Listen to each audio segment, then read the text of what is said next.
کشمیر کے اندر ایک بدترین فعل شنی واقع ہوا جسے کوئی مسلمان مانتا نہیں، اور کرنے والوں کے دماغ میں کس قسم کا اسلام ٹھونس دیا گیا ہے یہ تو ہم نہیں جانتے۔ کشمیر میں ہم نے 370 لاگو کر دیا ہے، کشمیر میں کوئی بھی آ سکتا ہے، کوئی بھی جا سکتا ہے، پر امن ہے، عام جگہ بن گیا۔ جن لوگوں نے اعلان کیا انہیں اب پکڑنا پڑے گا۔ اب یہاں پر دیکھتے ہی دیکھتے 28 لوگوں کو موت کے گھاٹ اتار دیا گیا، 2000 کی نفری جمع ہو رہی ہے، ایک پولیس نہیں، ایک آرمی نہیں، ایک سیکیورٹی کا انتظام نہیں۔ یہاں پر سیکیورٹی کا بہت بڑا فیلئر ہے، اس پر گفتگو ہونی چاہیے۔ یہ جو کام ان لوگوں نے کیا کسی مسلمان ماننے کے لیے تیار نہیں ہے، یہ انتہائی غلط طریقہ ہے۔ اسلام میں ایک جان کو مارنا ساری امت کو مارنے کے برابر ہے، اور کہیں پر بھی اسلام میں اجازت نہیں کہ آپ کلمہ پڑھو ورنہ ہم آپ کو مار دیں گے۔ اللہ نے قرآن میں کب کا کہا لا اکراہ فی الدین؟ اگر آپ دین کو اہل علم سے نہیں لیں گے، اسکالر سے نہیں لیں گے، ہر ایرے غیرے نٹو خرے جو کچھ بھی کہتا ہے اسے آپ سننا شروع کر دیں گے، ایسے ہی جذباتی بیانات کر کے لوگوں کو گمراہ کرتے ہیں، ایسے کچھ فہم جن لوگوں نے دین کو غلط سمجھا ہے، ان لوگوں سے دیکھیے کتنا بڑا نقصان ہو رہا ہے، کتنا بڑا نقصان ہو رہا ہے، اور سارے ہندوستان میں اب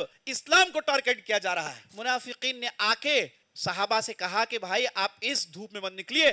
اللہ نے کہا کہ بھائی دھوپ کی بات کیا کر رہے ہو، جہنم کی آگ اس سے گئی گزری ہے۔ نعوذ باللہ، جہنم میں جہنمیوں کو کھولتا ہوا پانی دیا جائے گا، جب وہ پیئیں گے ان کے حلق پھٹ کے پانی باہر سے گر جائے گا۔ اللہ کی بارگاہ میں قیامت کے دن 50,000 سال کھڑے ہونے والے ہیں، وہاں پر سورج کو قریب کر دیا جائے گا اور جسم سے پسینہ اڑلتے رہا ہونا شروع ہو جائے گا۔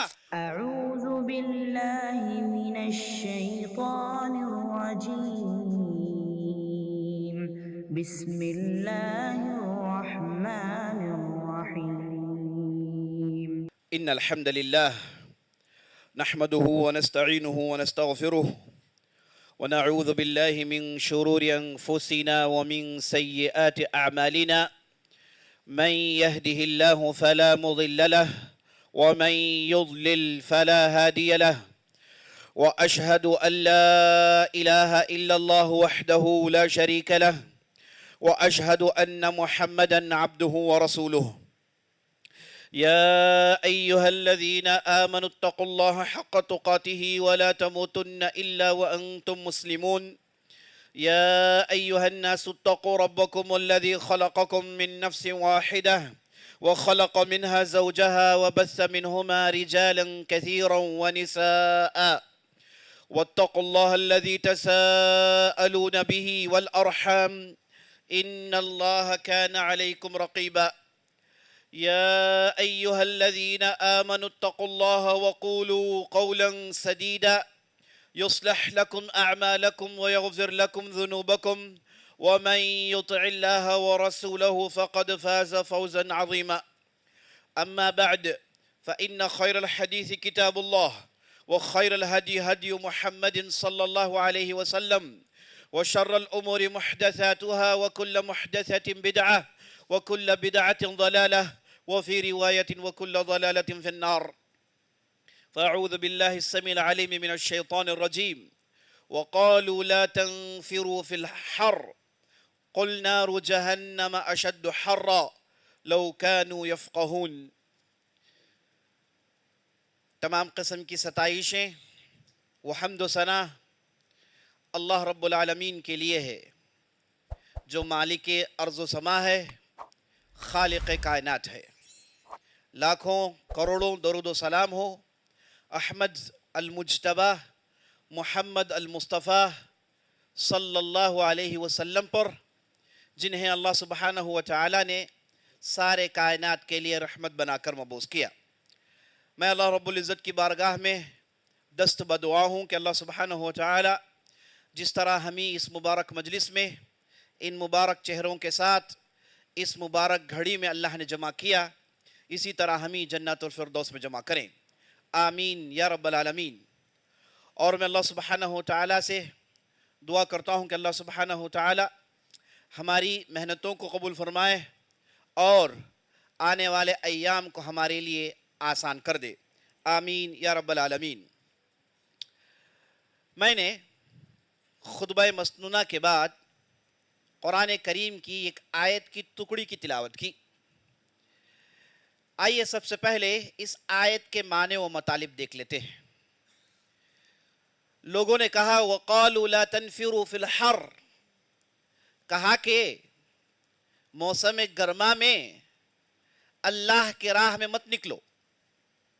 قُلْ نَارُ جَهَنَّمَ أَشَدُّ حَرًّا، اے نبی صلی اللہ علیہ وسلم آپ ان لوگوں کو سنا دو کہ جہنم کی آگ اس سے کئی زیادہ گئی گزری ہے.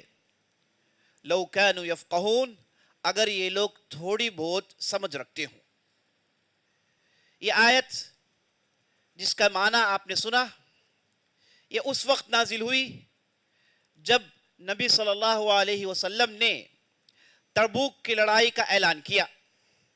آپ صلی اللہ علیہ وسلم کے زمانے میں جتنی بھی لڑائیاں ہوئیں، جتنے بھی معرکے ہوئے، ان میں لڑائی تبوک کی اس کی ایک خاص اہمیت ہے. اسے جیش العسرہ بھی کہتے ہیں. بڑی تنگ دستی کے عالم میں اس لشکر کو تیار کیا گیا تھا. یہ لڑائی مسلمانوں نے عیسائیوں کے خلاف لڑی اور اس بار مسلمانوں کی نفری 30,000 سے زیادہ تھی. ایسی تعداد اس سے پہلے مسلمانوں نے کبھی نہیں جٹائی، اور اس سے پہلے جتنی بھی لڑائیاں ہوئی وہ عرب کے سرزمین میں ہوئی. یہ پہلی لڑائی ہونے والی تھی جس میں مسلمان عرب کی سرزمین چھوڑ کر شام کے حدود میں داخل ہو کے وہاں کے عیسائیوں سے نبرد آزما ہونے والے ہیں. یہ لڑائی اس لیے بھی بڑی انوکھی ہے کہ یہ پہلی لڑائی ہے جس میں عیسائی لگ بھگ 1,00,000 سے زیادہ تعداد میں جمع ہو گئے. چونٹیوں کے مانند جہاں کہیں بھی نظریں پہنچتی وہاں ڈھاٹے مارتے ان کے لشکر جمع ہو گئے تھے. اور نبی صلی اللہ علیہ وسلم کو خبر پہنچی کہ یہ لشکر عیسائیوں کی تیار ہو گئی ہے. اگر یہ جزیرت العرب کے اندر داخل ہو تو پتہ نہیں کتنے قبائل کو نقصان ہو، جبکہ پورے قبائل مسلمان ہو گئے تھے.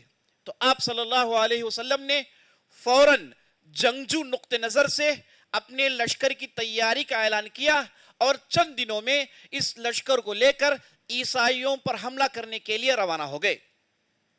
جب نبی صلی اللہ علیہ وسلم نے اس لشکر کا اعلان کیا، جیسے کہ آپ نے سنا، جسے جیش العسرہ کہتے ہیں، بڑی تنگ دستی کے عالم میں اس لشکر کی تیاری ہوئی. وہ یوں کہ پہلے مدینے میں رہنے والے انصاری صحابہ، ان کا پیشہ کاشتکاری تھا.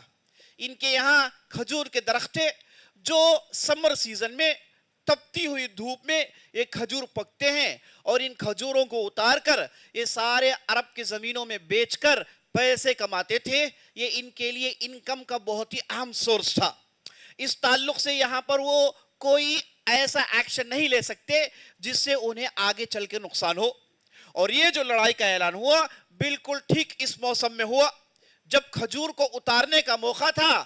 یہاں سے اعلان ہو گیا کہ بھائی اب اللہ کی راہ میں آپ کو نکلنا ہے. اب اس بار اعلان اس نوعیت کا ہوا کہ تمہارے پاس جو کچھ بھی ہے وہ اللہ کے لیے پیش کر دو، اور جتنے بھی ہیں سب اللہ کے لیے نکلو. عام اعلان تھا کیونکہ دشمن بڑی تعداد میں تھے، تو ان کے مقابلے میں مسلمانوں کو بھی بڑی تعداد میں جمع ہونا تھا. یہ وہ لڑائی عزیز ساتھیوں، اس لڑائی میں بہت سارے ایسے نمونے، بہت سارے ایسے ایگزامپلز دیکھنے کو ملے جس سے پڑھ کر بندے مومن کا ایمان تازہ ہو جاتا ہے، جس سے پڑھ کر پتہ چل جاتا ہے کہ اسلام کے بول کو بالا کرنے کے لیے صحابہ نے کیسی کیسی قربانیاں نہیں دی، انہوں نے کیا کچھ اللہ کے راہ میں تش نہیں دیا، اور وہ اللہ کے لیے انہوں نے اپنے جانوں کو ہتھیلیوں میں رکھ کر کتنے بڑے بڑے قربانیاں دیے. یہ سارے واقعات اس لڑائی کے واقعات میں آپ پڑھیں گے تو آپ کے سامنے جلوگر ہوتے ہیں. تو ہوا یہ کہ نبی صلی اللہ علیہ وسلم نے اعلان کیا کہ بھائی جو بھی جس کے پاس جتنا بھی ہے سب حاضر کر دو، اب یہاں پر فیصلہ کن لڑائی ہونے والی ہے. تو یہ وہ لڑائی ہے. صحابہ گئے، ان کے پاس جو کچھ بھی دولت تھا سب کچھ حاضر کر دیا. اس بار عمر بن خطاب رضی اللہ عنہ گئے، اور ان کے دل میں یہ بات تھی کہ اب میرا مقابلہ ابوبکر صدیق نہیں کر سکتے. ابوبکر صدیق اور عمر رضی اللہ عنہم اجمعین، یہ دو خلفاء راشدین، ان کے درمیان ہمیشہ کار خیر میں مقابلہ ہوتا تھا.